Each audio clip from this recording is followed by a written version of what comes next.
Di antara sejuknya lereng Gunung Ciremai yang permai, tersembunyi sebuah danau yang airnya tenang dan memantulkan keindahan langit biru. Danau ini dikenal dengan nama Telaga Remis, sebuah nama yang menyimpan kisah kesaktian, keimanan, dan keajaiban seorang bangsawan muda dari lingkungan Kesultanan Cirebon. Legenda ini bukan sekadar dongeng pengantar tidur, melainkan sebuah catatan lisan yang mengakar kuat dalam budaya masyarakat Kuningan, Jawa Barat, mengisahkan tentang ujian berat yang melahirkan sebuah nama abadi untuk telaga yang permai. Alkisah, pada masa keemasan Kesultanan Cirebon, hiduplah seorang bangsawan agung yang ilmunya sangat mendalam, Pangeran Purbaya. Beliau bukanlah sekadar pangeran biasa, melainkan seorang waliullah yang dihormati karena kebijaksanaan, kerendahan hati, dan karomah yang dianugerahkan Allah kepadanya. Kediamannya senantiasa menjadi pusat pembelajaran bagi para bangsawan muda yang ingin menimba ilmu agama dan kanuragan. Pangeran Purbaya dikenal sebagai sosok guru yang sabar namun juga teliti dalam mendidik murid-muridnya. Nama besar Pangeran Purbaya terdengar hingga ke seluruh penjuru tanah Pasundan. Beliau dianggap sebagai penjaga pilar spiritual kesultanan, tempat para pemimpin meminta nasihat dan tempat para pemuda menempa diri. Ajarannya selalu menekankan bahwa kesaktian sejati bukanlah untuk dipamerkan, melainkan sebuah amanah yang harus digunakan untuk kebaikan dan semata-mata mencari ridho Allah. Oleh karena itu, beliau sangat selektif dalam menurunkan ilmunya kepada generasi penerus. Di antara sekian banyak muridnya, Pangeran Purbaya menaruh perhatian khusus pada beberapa pemuda yang menunjukkan potensi luar biasa, baik dari sisi ketekunan ibadah maupun kecerdasan dalam menyerap ilmu. Beliau meyakini bahwa estafet perjuangan dan dakwah harus dilanjutkan oleh insan-insan terpilih yang memiliki kematangan batin. Baginya, sebuah ilmu tanpa diuji bagaikan sebilah pedang yang tidak pernah diasah, terlihat indah namun belum terbukti ketajamannya. Suatu ketika, terbersit di dalam benak Pangeran Purbaya untuk menguji salah seorang murid terbaiknya. Ujian ini dirancang bukan untuk menyulitkan, tetapi untuk menjadi sebuah pembuktian akhir, sebuah penahbisan atas ilmu yang selama ini telah dipelajari. Ujian tersebut haruslah sebuah tantangan yang melampaui batas kemampuan manusia biasa, yang hanya bisa diatasi dengan kepasrahan total dan pertolongan langsung dari Sang Maha Kuasa. Maka, Pangeran Purbaya pun mulai menyusun sebuah rencana ujian yang akan menjadi penentu tingkat spiritual sang murid. Beliau telah menyiapkan sebilah pusaka berharga milik kesultanan dan sebuah lokasi yang dianggap memiliki aura magis yang kuat. Peristiwa ini kelak akan tercatat dalam sejarah lisan masyarakat Cirebon dan Kuningan sebagai salah satu bukti kebesaran kuasa Allah yang ditampakkan melalui hamba-hamba pilihannya. Di antara para murid Pangeran Purbaya, ada seorang pemuda bangsawan yang menonjol karena ketekunan dan kesalehannya. Namanya adalah Elang Syamsuri. Ia adalah seorang pemuda yang pendiam, tidak banyak bicara, namun setiap tindakannya mencerminkan kedalaman imannya. Siang dan malamnya diisi dengan beribadah, berzikir, dan mengkaji ilmu-ilmu yang diajarkan oleh sang guru, Pangeran Purbaya. Elang Syamsuri sangat mengagumi dan menghormati gurunya. Baginya, Pangeran Purbaya bukan hanya seorang pengajar, tetapi juga seorang pembimbing rohani yang menuntunnya di jalan cahaya. Setiap wejangan dan perintah dari sang guru ia laksanakan dengan sepenuh hati tanpa pernah bertanya atau ragu. Ia sadar bahwa jalan spiritual adalah jalan kepatuhan dan keikhlasan, dua sifat yang senantiasa ia tanamkan dalam dirinya. Meskipun memiliki potensi ilmu yang tinggi, Elang Syamsuri tidak pernah menunjukkan kelebihannya di hadapan orang lain. Ia selalu bersikap rendah hati, menyembunyikan kemampuannya di balik sikapnya yang tenang. Pangeran Purbaya yang bijaksana tentu dapat melihat mutiara yang tersembunyi di dalam diri muridnya ini. Beliau tahu bahwa di balik ketenangannya, Elang Syamsuri menyimpan kekuatan batin yang luar biasa. Inilah alasan mengapa Pangeran Purbaya memilih Elang Syamsuri sebagai orang yang akan menjalani ujian berat tersebut.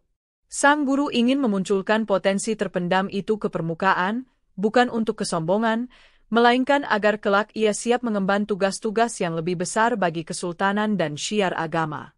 Inilah saatnya bagi sang murid untuk membuktikan buah dari gemblengan spiritualnya selama bertahun-tahun. Pangeran Purbaya yakin bahwa Elang Syamsuri memiliki apa yang dibutuhkan, yaitu hati yang bersih dan kepasrahan yang total. Dua modal inilah yang akan menjadi kunci untuk membuka pintu keajaiban. Sang guru hanya perlu memberikan pemicunya, sebuah tugas yang mustahil, untuk melihat bagaimana sang murid akan berserah diri dan memohon pertolongan kepada sumber segala kekuatan. Pada hari yang telah ditentukan, Pangeran Purbaya memanggil Elang Syamsuri untuk menghadap. Dengan penuh takzim, sang murid bersimpuh di hadapan gurunya. Pangeran Purbaya kemudian berbicara dengan suara yang tenang namun penuh wibawa, menjelaskan maksud dan tujuannya. Beliau menuturkan tentang sebuah telaga sunyi di kaki Gunung Ciremai yang terkenal sangat dalam dan angker. Sambil menunjukkan sebilah keris pusaka yang gagah, Pangeran Purbaya berkata bahwa ia akan melemparkan pusaka itu ke tengah telaga. Beliau kemudian memberikan tugas kepada Elang Syamsuri untuk mengambil kembali keris pusaka tersebut dari dasar telaga yang gelap dan misterius. Sebuah tugas yang jika dipikirkan dengan akal sehat, mustahil untuk dilakukan oleh tangan manusia biasa tanpa bantuan alat apapun. Pangeran Purbaya sengaja memilih ujian ini untuk mengukur tingkat keyakinan dan kepasrahan muridnya. Menyelam ke dasar telaga yang dalam bukanlah ujian kekuatan fisik, melainkan ujian kemampuan untuk terhubung dengan kekuatan gaib atas izin Allah. Hanya orang dengan hati yang suci dan zikir yang tak putus yang mampu memohon pertolongan semacam itu. Mendengar tugas berat tersebut, Elang Syamsuri tidak menunjukkan raut wajah gentar atau ragu sedikit pun. Ia menundukkan kepalanya dalam-dalam, sebuah tanda penerimaan dan kepatuhan mutlak. Ia paham bahwa ini bukanlah perintah yang semena-mena, melainkan sebuah kehormatan dan kesempatan besar baginya untuk membuktikan baktinya kepada sang guru dan mendekatkan dirinya kepada sang pencipta. Dengan suara yang mantap dan penuh kerendahan hati, Elang Syamsuri pun menyatakan kesanggupannya. Ia tidak bertanya bagaimana caranya, ia hanya memohon doa restu dan ridho dari sang guru agar diberi kemudahan dalam menjalankan amanah yang berat tersebut. Pangeran Purbaya tersenyum, hatinya merasa lega melihat keteguhan iman murid kepercayaannya itu. Pernyataan kesanggupan Elang Syamsuri disambut dengan anggukan puas dari Pangeran Purbaya. Sang guru kemudian memberikan wejangan terakhir kepada muridnya. Beliau berpesan agar Elang Syamsuri senantiasa menjaga niatnya agar tetap lurus, yaitu menjalankan perintah semata-mata karena Allah dan gurunya. Jangan sampai terbersit sedikit pun di dalam hati rasa ingin pamer kekuatan atau kesombongan. Pangeran Purbaya menekankan bahwa kunci dari keberhasilan tugas ini adalah keikhlasan dan kepasrahan total. Manusia tidak memiliki daya dan upaya sedikit pun, semua kekuatan adalah milik Allah. Tugas manusia hanyalah berusaha dan berdoa dengan kesungguhan hati. Jika niat sudah lurus dan hati sudah bersih, maka pertolongan dari langit pasti akan datang pada waktunya. Elang Syamsuri menyimak setiap patah kata dari gurunya dengan saksama, meresapinya hingga ke lubuk hati yang paling dalam. Wejangan itu menjadi bekal utamanya, lebih berharga dari pusaka atau ajian apapun. Ia berjanji di dalam hatinya untuk memegang teguh pesan sang guru dan tidak akan menyimpang sedikit pun dari jalan yang telah digariskan. Setelah merasa cukup memberikan bekal batin, Pangeran Purbaya pun mempersilakan Elang Syamsuri untuk berangkat. Tidak ada pasukan pengawal yang menemaninya, tidak ada pula peralatan canggih yang dibawanya. Ia berangkat seorang diri, hanya berbekal pakaian yang melekat di badan, tekad yang bulat di dalam dada, dan nama Allah yang senantiasa terucap di bibirnya. Perjalanan menuju kaki Gunung Ciremai ia tempuh dengan penuh keyakinan. Setiap langkahnya diiringi dengan zikir, hatinya terus terhubung dengan Sang Maha Pencipta. Ia menyerahkan seluruh nasibnya, baik keberhasilan maupun kegagalan, sepenuhnya kepada kehendak yang Maha Kuasa. Inilah wujud sejati dari seorang murid yang telah mencapai tingkat kepasrahan yang tinggi. Setelah menempuh perjalanan yang cukup jauh, Elang Syamsuri akhirnya tiba di tepi telaga yang dimaksud. Pemandangan di hadapannya persis seperti yang digambarkan oleh gurunya. Sebuah danau yang airnya biru kehijauan, sangat tenang, namun dikelilingi oleh hutan lebat yang memberinya kesan angker dan sunyi. Suasana hening di sana seolah menambah berat ujian yang akan dihadapinya. Namun, Elang Syamsuri sama sekali tidak merasa takut. Ia memandang permukaan telaga yang laksana cermin raksasa itu dengan tatapan mata batinnya. Ia tahu bahwa di kedalaman sana, pusaka gurunya menanti. Ia juga tahu bahwa kekerasan fisik atau keberanian semata tidak akan mampu menaklukkan kedalaman air telaga ini. Satu-satunya jalan adalah melalui pintu langit, melalui doa. Ia kemudian mencari tempat yang bersih di bawah sebatang pohon besar yang rindang. Di sana, ia membersihkan diri dengan mengambil air wudhu, menyucikan anggota tubuhnya sebagai persiapan untuk menghadap Sang Khalik. Setelah itu, ia duduk bersila dengan tegap, memejamkan kedua matanya, dan mulai memusatkan seluruh konsentrasinya untuk berdoa dan berzikir. Pikirannya ia kosongkan dari segala urusan duniawi. Hatinya ia fokuskan hanya untuk mengingat dan memanggil nama Allah. Bibirnya tanpa henti melantunkan ayat-ayat suci, sementara jiwanya melayang menuju keharibaan ilahi. Ia pasrah sepenuhnya, menyerahkan seluruh jiwa dan raganya ke dalam genggaman kekuasaan Allah. Ia memohon agar ditunjukkan sebuah keajaiban sebagai bukti kebesarannya. Siang berganti malam, malam pun kembali berganti menjadi siang. Elang Syamsuri tetap khusyuk dalam semedinya, tak bergeming sedikitpun. Tubuhnya diam membeku laksana patung, namun jiwanya terus berkelana di alam zikir. Hutan yang sunyi seakan menjadi saksi bisu atas perjuangan batin seorang hamba yang tengah memohon pertolongan kepada Tuhannya. Atas izin Allah yang Maha mengabulkan doa, permohonan tulus dari Elang Syamsuri pun dijawab. Ketika tingkat kepasrahannya mencapai puncaknya, sebuah peristiwa luar biasa mulai terjadi. Permukaan telaga yang tadinya tenang laksana kaca, tiba-tiba mulai beriak. Getaran gaib terasa di seluruh penjuru tempat itu, seolah alam pun ikut tunduk pada kekuatan doa yang dipanjatkan. Keajaiban besar pun dimulai. Secara perlahan namun pasti, air telaga itu mulai surut. Bukan meluap atau tumpah ke tepian, melainkan menyusut ke bawah seolah-olah ada sebuah lubang raksasa tak kasat mata yang menyedotnya. Dinding-dinding tanah di tepi telaga yang basah mulai tampak, semakin lama semakin jelas, menampakkan dasar telaga yang selama ini menjadi misteri.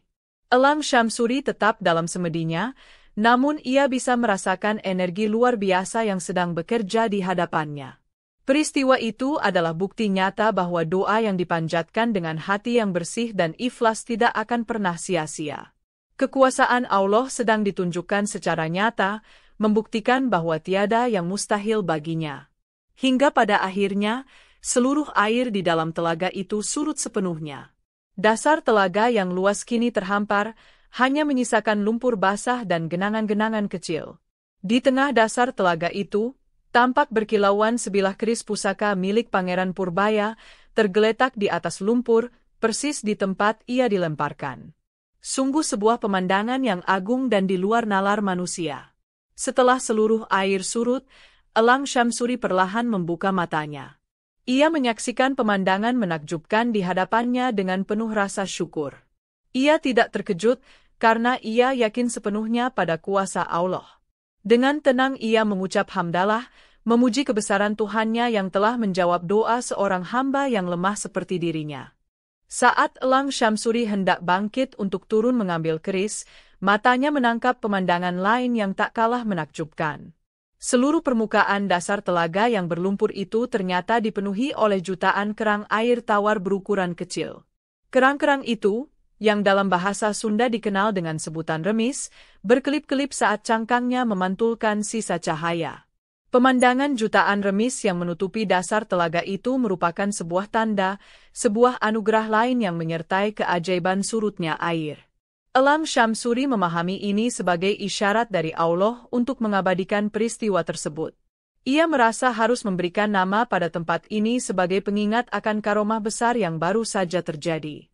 Maka, sembari berjalan hati-hati menuruni tepian berlumpur untuk mengambil keris pusaka, ia pun menamakan tempat itu Telaga Remis. Telaga yang berarti danau, dan remis yang merujuk pada jutaan kerang kecil yang menjadi saksi bisu dari peristiwa agung tersebut. Nama itu kelak akan melekat abadi, menceritakan asal-usulnya yang penuh dengan keajaiban. Pada saat yang bersamaan, sebuah gelar baru pun tersemat pada dirinya. Perbuatannya yang berhasil membuat air telaga surut atau menyingkap, dalam bahasa Sunda kuno disebut nyelingsing keun, yang artinya menyingsingkan atau menyingkapkan sesuatu. Dari perbuatan ajaibnya menyingkap air telaga inilah, Elang Syamsuri mendapatkan julukan kehormatan baru dari masyarakat. Sejak saat itu, ia lebih dikenal dengan nama Pangeran Selingsingan, yang bermakna pangeran yang mampu menyingsingkan atau menyingkap air. Nama lahirnya, Elang Syamsuri, seolah tergantikan oleh gelar yang merujuk langsung pada karomah yang ia miliki. Pangeran Selingsingan dan Telaga Remis menjadi dua nama yang tak terpisahkan dalam satu jalinan legenda. Setelah mengambil keris pusaka dan mengabadikan nama Telaga Remis, Pangeran Selingsingan kembali duduk bersila di tepi danau. Ia kembali memanjatkan doa syukur, dan atas izin Allah, air telaga perlahan-lahan kembali naik mengisi cekungan danau hingga penuh seperti sedia kala. Dasar telaga beserta jutaan remis di dalamnya kembali tersembunyi di balik tenangnya permukaan air. Dengan membawa keris pusaka di tangannya, Pangeran Selingsingan pun kembali ke Cirebon. Ia langsung menghadap sang guru, Pangeran Purbaya, untuk melaporkan keberhasilannya dan menyerahkan kembali pusaka yang diamanahkan kepadanya. Ia menceritakan semua kejadian ajaib yang dialaminya dengan penuh kerendahan hati, tanpa sedikit pun rasa bangga pada dirinya sendiri. Pangeran Purbaya menerima kembali keris pusaka itu dengan perasaan haru dan bangga yang luar biasa. Ujiannya telah berhasil. Muridnya tidak hanya mampu menjalankan tugas, tetapi juga telah membuktikan tingkat keimanan dan kepasrahan yang sangat tinggi. Keberhasilan Pangeran Selingsingan adalah cerminan dari keberhasilan didikan sang guru dan terutama adalah bukti nyata dari kebesaran Allah. Pangeran Purbaya pun secara resmi memberikan gelar Pangeran Selingsingan kepada muridnya sebagai pengakuan atas karomah yang telah ia capai. Berita mengenai peristiwa ajaib di telaga kaki Gunung Ciremai itu pun tersebar dengan cepat dari mulut ke mulut, menjadi buah bibir di seluruh negeri. Nama Pangeran Selingsingan menjadi masyhur sebagai seorang bangsawan yang saleh dan penuh karomah. Legenda Pangeran Selingsingan dan asal-usul Telaga Remis pun hidup abadi, diwariskan dari generasi ke generasi. Kisah ini menjadi pengingat bahwa kekuatan sejati bersumber dari keimanan. Telaga Remis hingga kini masih ada, menjadi saksi bisu dari sebuah legenda tentang kepasrahan seorang hamba yang mampu menyingkap tabir alam atas izin Tuhannya. Kisah legenda Pangeran Selingsingan mengajarkan kita bahwa kekuatan terbesar seorang manusia tidak berasal dari kemampuan fisik, kekayaan, atau jabatan, melainkan dari kedalaman iman dan kerendahan hatinya di hadapan Sang Pencipta. Keikhlasan dalam berdoa dan kepasrahan penuh terhadap kehendak Allah dapat mendatangkan pertolongan dan keajaiban dari arah yang tidak terduga.